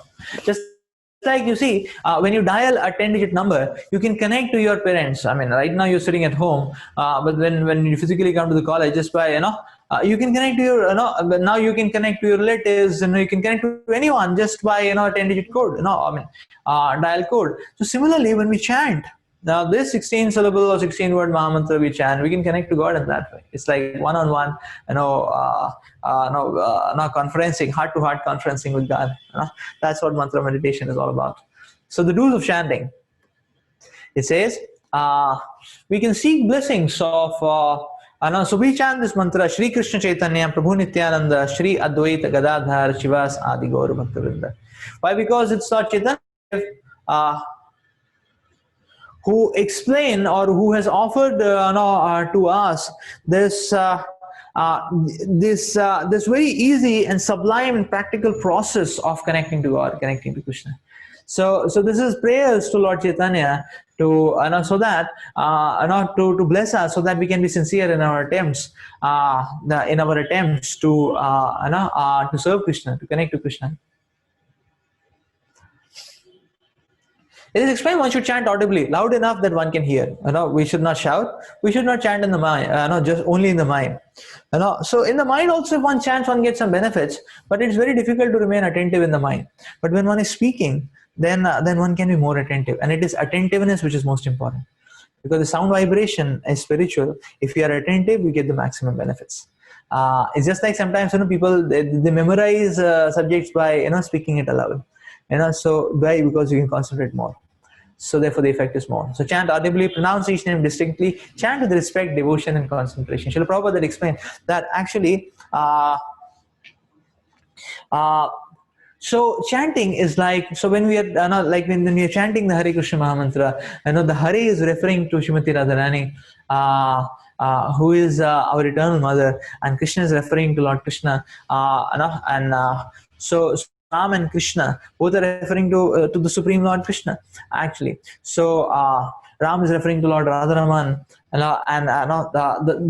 the Rama, the one who gives all pleasure, actually, and Krishna, who's the all attractive, actually. So it's a call, just like a child is calling for his mother and father, actually. In that same way, in that same mood of devotion, in that same mood of taking shelter, we call out for the mercy of the Supreme Lord. So it is explained that you can chant in any place, sitting or walking, facing in any direction. However, if we chant in the early morning hours, then it has a very good, because the mind is fresh, therefore that chanting is going to be attentive, and therefore it will have the maximum benefit. Similarly, it is said, yes, early morning hours, the Brahma Muhurta may offer maximum benefit. Yeah. So, and similarly, we can chant while doing, while walking, while facing any direction. Just that if we are more exclusive while chanting, then we are more attentive, and we can get the maximum benefit. I mean, if you're watching a TV and chanting, it may not be the best, because we will not be attentive. You can chant either before or after taking bath. So if it is too cold, if you are busy, there's no need to take bath. But sometimes, if you take bath, then we are fresh. So if you're fresh, you're more attentive. So it is recommended to chant by keeping count. Now this count is only for the sake of minimum, is it not? Like say, that's just the point, the minimum. So keeping count. So as of now, you can chant on finger beads, on your fingers, actually. And sometimes we chant. Yeah, but then if you have access to, we can chant on beads, actually. So so basically, the mala, the beads, basically is engaging the sensation of touch in the service of the Lord. So when we are chanting, we're speaking, we are hearing, we're touching the beads. So by that, what is happening is that 3 senses out of 5 are being engaged in Krishna's service, and therefore they get purified. The don'ts of chanting: one should not chant only a portion. One should not. Now in beads, so beads is like a japamala, no, japamala. This is like a japamala, the beads actually. So one beads actually, it is explained that when one chants the Hare Krishna Mahamantra, we chant the full mantra: Hare Krishna, Krishna Krishna, Hare Hare, Hare Ram, Ram Ram, Hare Hare. So we chant the full mantra on one bead, then we go to the next bead: Hare Krishna, Krishna Krishna, Hare Hare, Hare Ram, Ram Ram, Hare Hare. And then we go to the next beat: Hare Krishna, Krishna Krishna, Hare Hare, Hare Ram, Ram Ram, Hare Hare. So actually the Shastras are explaining that in this, now this mala has 108 beats. So there are 108 Upanishads. So it is explained that when we chant the Hare Krishna mantra one beat, we get the benefit of reading one Upanishad actually. Also there are 108 principal gopis of Lord Krishna, and now chanting and touching one beat is equivalent to touching the feet of these great devotees and taking their blessings actually. So so that's the don'ts of chanting. So chanting should be exclusive. There are immense benefits of chanting, which chanting can basically bring about activation, freedom from anxiety, stress, peace of mind, real happiness, enlightenment. Everything starts happening when we start chanting the holy names. This is one way in which anyone with any level of conditionings can connect to the Supreme Lord. Actually, immediately, instantly, it starts working. Just like when the laptop is connected to power supply, whatever is the amount of charging, it will start getting charged, is it not? Even if it is on the verge of shutdown at 2%, 1% charging, it will start getting charged. So the first benefit of chanting which comes is cleansing. The heart is cleansed of all anarthas, all the enemies, all the vices of lust, pride, anger, greed, envy start going away when we chant. So cleansing. So Annie Schoff's Dutch model explains about her experience of chanting. Chanting helped me give up bad habits, change my vision of things. So healthier, a person becomes healthy. He gets determination, he gets willpower, he gets willpower, concentration. So here is. So here is Bruce Greenberg. There's an army officer speaking about, that once, as soon as he, started chanting, his outlook towards life is more brighter. After starting to associate with the Hare Krishna devotees, chanting the Hare Krishna Mahamantra, the outlook, it's just like, when a person takes a Chavanprash, when a person becomes healthy, just like it is explained, the person becomes healthy, eating Chavanprash. Just like the advertisement shows, okay, Dabur Chavanprash, there's a small child, he's going and somebody sneezing and the virus is coming, and then he also gets cold and all. Then mother gives him Chavanprash. Now he gets Chavanprash, he gets a halo around him. And he goes very boldly in the class, and somebody is sneezing, the viruses are coming, but then they cannot enter his system. That same thing happens when we chant in the morning Krishna's names, then we also get a halo around us. It's like the Chavanprash. And then we can go into the world which is having so many provocations, so many negativities try to enter our systems, but all those viruses will not be able to enter. Why? Because we have a halo, we have the Chavanprash, the Hare Krishna Chavanprash, not like that. So development of maturity. Dr. Donald Tuck, who's an associate professor in Western Kentucky University, speaks about this. And I have noticed that chanters progress from one level to deeper level. They become more realistic, more tolerant, more energetic. So chanting doesn't take us off the reality. Mantra meditation actually makes us more realistic. It enhances our vision. So it's like, the next benefit is awakening. Chanting creates an awakening. It's like an alarm clock. Sleeping person is woken up. Similarly, the spiritual sound of Krishna's names, actually, God's names, can wake us up, actually. So chanting is like awakening. Just like, an amnesia patient, a person who's forgotten, he's lost his memory, he is actually reminded, he's told about stories of his, previous life. At some point of time, hearing, awakening, he gets a remembrance back again. The same thing happens when you chant God's names, actually. So Stephen Farmer talks about this. He says, if I start my day on a spiritual note by chanting Hare Krishna, I can make through the day in a pleasant mood, actually. So we get nourished by chanting. The stress, tension, restlessness are cleared away.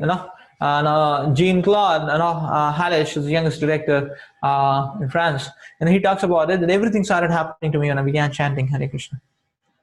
So you see the point. The hunger for the soul manifests as restlessness of the mind. So when one connects to God, then one is fed nicely. Yeah. So here is Andy Desai, who is the CEO of a power group of industries. He says, I've been chanting Hare Krishna for many years. I have not found anything more pleasurable. One gets stress relief. Rishikesh Mafatlal, CEO of Mafatlal Fabrics. And chanting Hare Krishna has helped me face all the ups and downs in my life with a great confidence and peace of mind.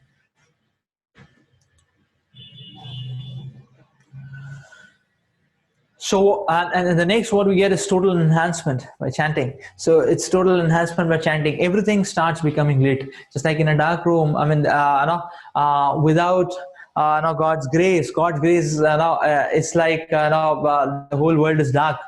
We really don't understand where to go, where not to go, but everything becomes lit actually. So when we can connect to God, then we can establish the Lord in our hearts, then you see the heart is lit up. The heart is just like a lamp which is lit up, it can light the whole room. So when the heart is lit up, then one can actually our entire ambience can lit up actually. So just by connecting to God and by chanting these holy names actually. So therefore, this is one such medicine and food for soul, which we can now practice in our lives every day. We can start with chanting, one round. Now you may not have beads. You can chant on your fingers. Actually, you can chant your fingers. 108. You can count and chant on fingers, and in that prayerful mood, just like a child connecting to God, and we can see that we can perceive, experience the Sanidhyata of God, the embrace of the Lord, and we can see that charging happening in our lives. We can see all these benefits happening in our lives. And it doesn't and this process is so easy. It doesn't depend on this process is so easy actually. So it's like spiritual subject matters are so amazing and so amazing. Just like say for example, sometimes to get a good CGPA, money and good salary, a person may have to work 15 hours, 16 hours. You give a little bit time to God, we can see our entire day, our entire life shines actually. And not only individually, but family. Our family, all our near and dear ones, and the entire humanity at large gets affected. Actually, it's just like one healing cell, can save the whole body. And one virus cell, can destroy the whole body. The choice is ours actually. So what is that which transforms a virus into a healing cell? Actually, that is the connection to God actually, and the chanting of the holy names can bring about that. So. And to just end with actually, to just end today's session actually, I wanted to actually, so let's just spend 2-3 minutes actually, chanting the Hare Krishna Mahamantra. So if all of you like, you can, you can close your eyes and we'll not chant the whole mantra. I mean the 108 times. That you can practice chanting yourself, and your mentors will help you. Will help you in this, and but we can just spend 3 minutes just chanting in that prayerful mood, connecting to God, calling out for the mercy of the Lord, just like a small child is calling out for his mother. In that mood, we can chant the Hare Krishna mantra. We'll just spend 3 minutes chanting, and with that, we'll end our today's session with the introduction of this very powerful food for the soul. Actually, it works. We try it out and see how it can transform our lives, our hearts in such a powerful way. So let's chant. Jai Shri Krishna Chaitanya Prabhu Nityananda Shri Advaita Gadadhar Shivasadi Gaur Bhaktavinda. Hare Krishna Krishna Krishna Hare Hare Hare Ram Ram Ram Hare Hare. Hare Krishna Krishna Krishna Hare Hare Hare Ram Ram Ram Hare Hare. Hare Krishna Krishna Krishna Hare Hare Hare Ram Ram Ram Hare Hare. Hare Krishna Krishna Krishna Hare Hare Hare Ram Ram Ram Hare Hare. Hare Krishna Krishna Krishna Hare Hare Hare Ram Ram Ram Hare Hare. Hare Krishna Krishna Krishna Hare Hare, Hare Ram Ram Ram Hare Hare, Hare Krishna Krishna Krishna Hare Hare, Hare Ram Ram Ram Hare Hare, Hare Krishna Krishna Krishna Hare Hare, Hare Ram Ram Ram Hare Hare, Hare Krishna Krishna Krishna Hare Hare, Hare Ram Ram Ram Hare Hare, Hare Krishna Krishna Krishna Hare Hare, Hare Ram Ram Ram Hare Hare, Hare Krishna Krishna Krishna Hare Hare, Hare Ram Ram Ram Hare Hare, Hare Krishna Krishna Krishna Hare Hare, Hare Ram Ram Ram Hare Hare, Hare Krishna Krishna Krishna Hare Hare, Hare Ram Ram Ram Hare Hare, Hare Krishna Krishna Krishna Hare Hare, Hare Ram Ram Ram Hare Hare, Hare Krishna Krishna Krishna Hare Hare, Hare Ram Ram Ram Hare Hare,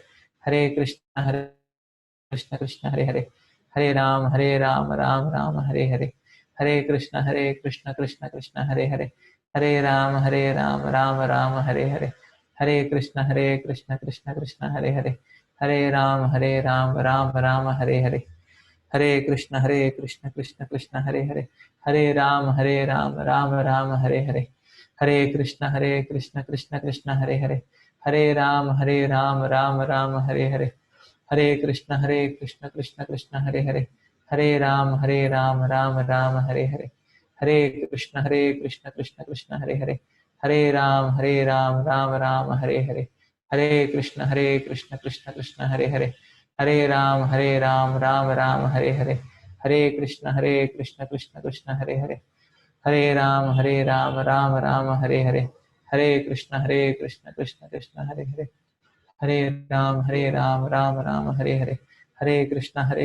Hare Krishna Krishna Krishna Hare Hare, Hare Ram Ram Hare Hare, Hare Krishna Krishna Krishna Hare Hare, Hare Ram Ram Ram Hare, Hare Krishna Krishna Krishna Hare Hare, Hare Ram Ram Hare Hare, Hare Krishna Krishna Krishna Hare Hare, Hare Ram Ram Hare Hare, Hare Krishna Krishna Krishna Hare Hare, Hare Ram Ram Hare Hare, Hare Krishna Krishna Krishna Hare Hare, Hare Ram Ram Hare Hare, Hare Krishna Krishna Krishna Hare Hare, Hare Ram Ram Hare Hare, Hare Krishna Krishna Krishna Hare Hare, Hare Ram Ram Hare Hare, Hare Krishna Krishna Krishna Hare Hare, Hare Ram Ram Hare Hare. Shri Harinam Prabhu ki jai. So I would request, you can chant, this 10 minutes of chanting, one round will take 10 minutes initially, 108 times, and slowly it may take 8 minutes. This can actually surcharge our whole day, actually. Yes, I mean, we just don't have to limit to, one round or 10 minutes. You can chant two as well, means 108 into two, or, so it's like, or sometimes when you need, more recharging, or to surcharge yourself, you can chant. We can spend a little more time, but just to set a minimum standard, we can stand and chant. Spend 10 minutes a day. Actually, we can see how it lights up our whole day, and in the integral, it lights our whole life eternally. So in fact, our mentors are going to help you, create a favorable atmosphere. So we call it as favorable atmosphere. We call it as mantra meditation circles. Actually, our mentors are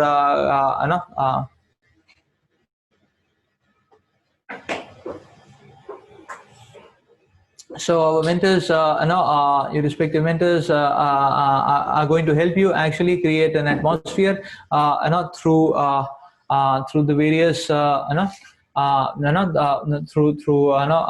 small groups wherein you can come together and chant. Actually, I mean, you can log in together, on and chant, and at a fixed time, actually, and that way we can help each other. It's like a yagya, that becomes like a yagya, just like in a yagya when and everybody is giving small ahuti, like that. So we are offering our little bit love to God, and our other devotees, they're offering the little offerings of love actually god, the whole thing becomes a huge thing, and it just creates a resonance effect actually, and that affects everyone. So that's what's happened when we come together and offer our love, like that. So even our magnitude or our contribution may be a little, but we get affected by everybody's contribution of sincerity and love actually. So we will so our mentors will help you getting in the small month meditation group, so you can come a fixed time every day, and you can log in and you can chant, and in that way get affected by that cumulative yagya, cumulative yagya. So I thank you very much for your enthusiastic participation. And I request you, take up this, this one habit of chanting every day can make a great change in our life, in our destiny. See it for yourself and tell us how it goes, and tell us how it goes. Thank you.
Okay, so just to answer your question, Ritvik, yeah, if a man by his desires and karma gets a life form he deserves, then how can a lower life form get the human form in his next life? Okay, so basically, karma cycle gives opportunities again and again. A person has by his desires he gets lower life forms. When all his desire backlogs, I mean all his desire list gets fulfilled, and his karma, his course of sinful activities gets settled, again he is given a human body. So that's like giving him a chance again, and the lord gives him a chance again and again and again. So based on one's desires and based on one's sinful activities, one gets lower life forms. After that whole list of sinful reactions and desires get fulfilled, again the person is given a human form, so he's given an opportunity. So that's why human form is very rare. And then the lord gives this human form because in this form the consciousness is evolved, where then we can get out of this whole shackles of mental entanglements actually, and we can awaken our true spiritual nature. The lord loves us, so he gives us chance again and again and again, again and again and again. So this is very hope giving actually. Yeah, but we should not wait for the lord to give us next chance. We already got a human body. The next human body we may get after millions of lives, because so many desires, material desires, endless sinful reactions, endless. So better awaken our spiritual identity in this life itself. Thank you.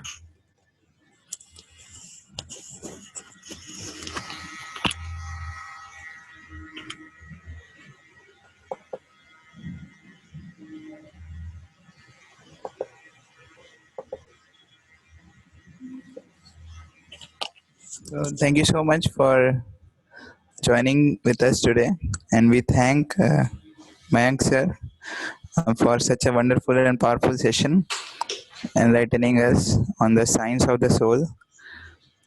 And so, thank you, and we will end the meeting here.